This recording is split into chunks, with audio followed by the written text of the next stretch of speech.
नमस्कार मंडळी, मराठी किचनमध्ये सगळ्यांचं खूप मनापासून स्वागत आहे। तर बराच वेळा काय होतं, रोज नाश्त्याला काय बनवायचं किंवा तेच रवा पोहे खाऊन कंटाळा येतो। तर अशा वेळेला वेगळं काय पाहिजे किंवा मुलांच्या डब्याला वेगळं काय बनवायचं आहे।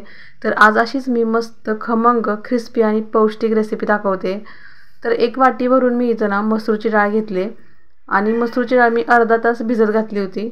तर स्वच्छ धुवून मी अर्धा तास भिजत घातली होती आणि बघू शकता मसूरची डाळ शिजते पण पटकन आणि पचायला पण हलकी आहे।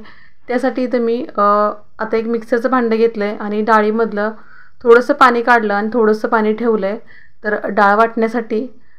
आता ही सर्व डाळ ना मी एका मिक्सरच्या भांड्यामध्ये घालते आहे। आता ह्याच्यामध्ये 2 चमचे रवा घातला आहे, बारीक मोठा कोणताही चालेल। 2 चमचे रवा घातलेला आहे। त्याच्यानंतर इथं मी 2 हिरव्या मिरच्या घालते, त्याचसोबत इथं थोडंसं जिरं घातलं आहे आणि आता मिक्सरला याची छान बारीक अशी पेस्ट करून घेते। डाळ चांगली भिजवली त्याच्यामुळे चांगली वाटली जाते। आधी कितीही गडबड असली तरी आपण झटपटाचा हा नाश्ता बनवू शकतो। तर इथं बघू शकता अशा पद्धतीने मी हे पीठ तयार करून घेतलेलं आहे मसूर डाळीचं। आता हे एका भांड्यामध्ये काढते। आता या पदार्थाची पौष्टिकता वाढवण्यासाठी मी ह्याच्यामध्ये थोड्याशा भाज्या घालते, म्हणजे बीट, गाजर। मुलं खायला मागत नाहीत तर अशा वेळेला ना ह्या भाज्या अशा पदार्थामध्ये वापरायच्या, जेणेकरून मुलंसुद्धा अगदी आवडीने खातात। तर आता इथे मी गाजर, बीट आणि टोमॅटो, कांदा घेतला आहे, त्याचसोबत थोडंसं चिली फ्लेक्स घेतलं आहे आणि चवीनुसार इथं मीठ घातलं आहे। तर आता हे सगळं मी व्यवस्थित मिक्स करून घेते। बघू शकता इथं आपण आणि रंग बघा किती छान, बीट घातल्यामुळे रंग ह्याला छान असा गुलाबी आलेला आहे आणि इथं पीठ चांगलं तयार झालं आहे। आता रवा वापरला आहे त्यासाठी मी ह्याच्यावर झाकण घालते आणि 5-6 मिनटं मी फक्त बाजूला ठेवून देते, कारण मी इथं बारीक रवा वापरला आहे। तर एक 5 मिनटानंतर हे मिश्रण छान असं व्यवस्थित तयार झालेलं आहे। व्यवस्थित मी मिक्स करून घेतलं आहे आणि एका साईडला मी इथं तवासुद्धा गरम करायला ठेवला आहे। तर बघू शकता इथं मी थोडंसं तव्यावरती तेल घातलं आहे, मध्ये 1 चमच्यावर तेल घातलेलं आहे तव्यावरती।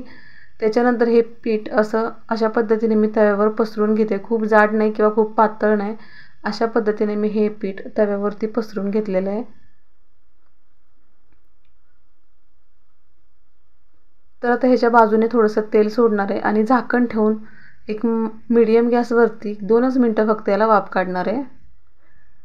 तर एक 2 मिनटानंतर बघू शकता इथं वरती ही बाजू छान अशी सुकली की मग आपण दुसऱ्या बाजूने याला भाजून घ्यायचं आहे आणि तव्याला अजिबातही चिटकत नाही किंवा फसत नाही, तुटत नाही, अगदी छान असा निघला जातो। तर इथं बघू शकता मस्त क्रिस्पी आणि छान कुरकुरीतपणा आलेला आहे। तर अशाच पद्धतीने मी दोन्ही साईडून हा नाश्ता छान असा भाजून घेते। तर बघू शकता इथं छान तयार झालेलं आहे।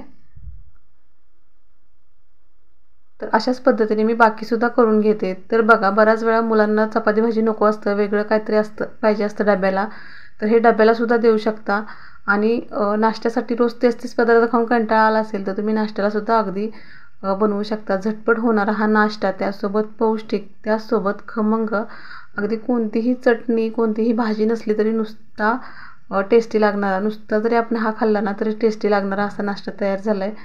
तर मग चला भेटू परत।